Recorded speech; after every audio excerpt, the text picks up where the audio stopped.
तो आज हम डिस्कस करेंगे class 11th some basic concepts of chemistry. पहला चैप्टर है, इसके हमने 2-3 पार्ट अभी देखे हैं। तो इस वाले पार्ट में हम डिस्कस करेंगे कि जो हमारे पास डाल्टन एटॉमिक थ्योरी या डाल्टन के पोस्टुलेट्स थे, तो उसमें क्या क्या उसने बताया था और क्या क्या उसके ड्रॉबैक्स या लिमिटेशन से। इस पे क्वेश्चन आ जाता है, काफ़ी बार क्वेश्चन आता है इस पर। ठीक है, तो देखो सबसे पहले अगर हम बात करें कि डाल्टन एटॉमिक थ्योरी में उसने क्या क्या बताया था, तो वो पहला ये है कि देखो matter consist of individual atoms, यानी कि जो एक मैटर है, इंडिविजुअल नहीं इंडिविजिबल एटम्स, यानी कि जो मैटर है वो कंसिस्ट करता है इंडिविजिबल एटम से, यानी कि उसके अंदर एटम एक ऐसी चीज़ है जो डिवाइड नहीं करी जा सकती। ठीक है, एक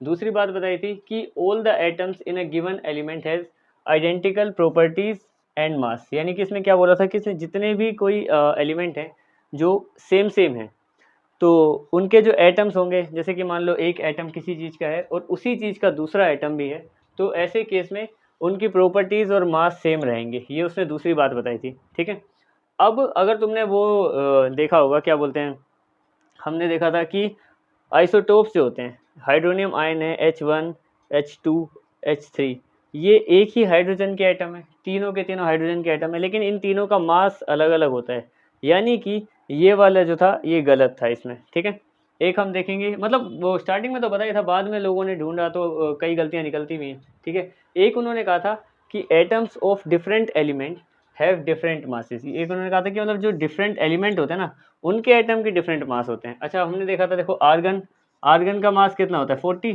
और कैल्शियम का कितना होता है, इसका भी 40। यानी कि ये वाली भी जो इन्होंने थ्योरी दी थी, ये भी गलत साबित हुई थी बाद में जाके, कि डिफरेंट एलिमेंट में डिफरेंट ही मास होते हैं। कई जिनके सेम होते हैं उनको हम आइसोबार्स कहते हैं।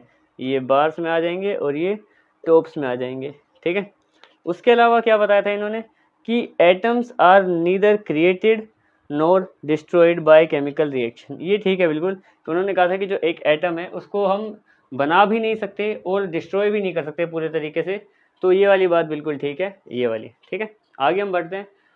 Compounds are formed when atom of a different element combine in a fix ratio. ये बात बिल्कुल ही सही है कि मतलब एक कंपाउंड कभी भी कोई बनता है, देखो कंपाउंड तो तभी बनेगा जब दो अलग अलग एलिमेंट मिलेंगे। ठीक है, तो जब वो मिलेंगे वो भी फिक्स रेशो में मिलेंगे। ये जो है ये थ्योरी बिल्कुल सही है कि उनका रेशो हर समय फिक्स ही रहता है। डेफिनेट प्रोपोर्शन वाले को भी, लॉ ऑफ डेफिनेट प्रोपोर्शन को भी ये प्रूव करता है एक तरीके से।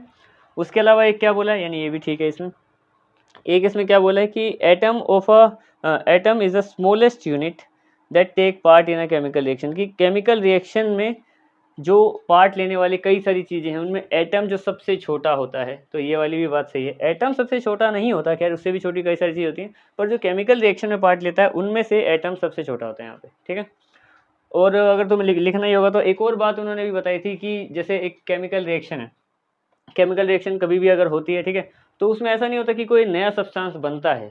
उसमें ये होता है कि एटम या तो इधर उधर जा रहे हैं, एक जगह से दूसरी जगह चले गए, दूसरे से जाके अटैच हो गए, यहाँ से लूज हो गए, नया सब्सटेंस कुल मिला के। देखो वो दूर से देखने में तो नया ही लगेगा, लेकिन असल में वहाँ पे होता क्या है, अरेंजमेंट होती है, या तो इधर से कुछ चले गए एटम या इधर से चले गए, ऐसे ऐसे करके या तो डिस्प्लेस हो गए, ठीक है, या कम या ज़्यादा हो गए, तो उसी टाइप की कुछ चीज़ें होती हैं।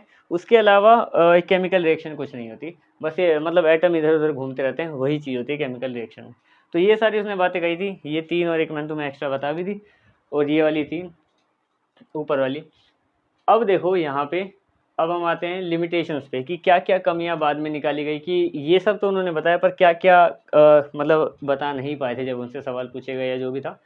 तो ड्रॉबैक्स की हम पहली बात करें तो it could explain the law of chemical combination of by mass, यानी कि मास के हिसाब से कॉम्बिनेशन तो वो बता पाए थे, बट गैशियस वॉल्यूम के हिसाब से नहीं बता पाए थे, जो आगे गे ल्यूसेक लॉ उसने जाके हमें क्लियर किया था। गे ल्यूसेक लॉ हमें गैसेस के बारे में ही बताता है यहाँ पे। ठीक है, तो ये वो नहीं बता पाए थे।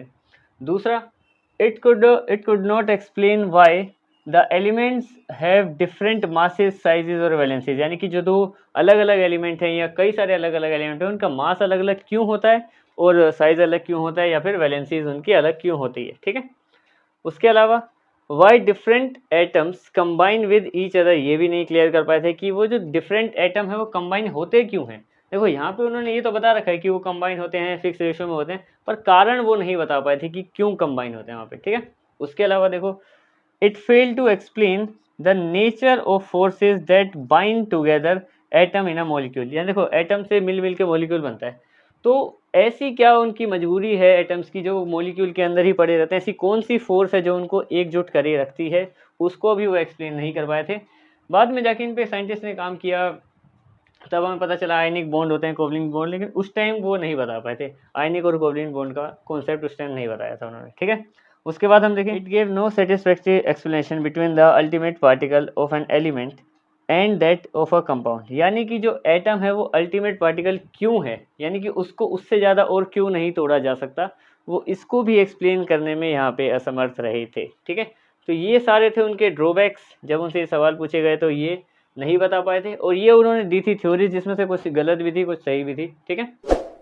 तो ये हमारा आज का टॉपिक कंप्लीट हो गया, मिलते हैं नेक्स्ट टॉपिक में, दैट्स इट।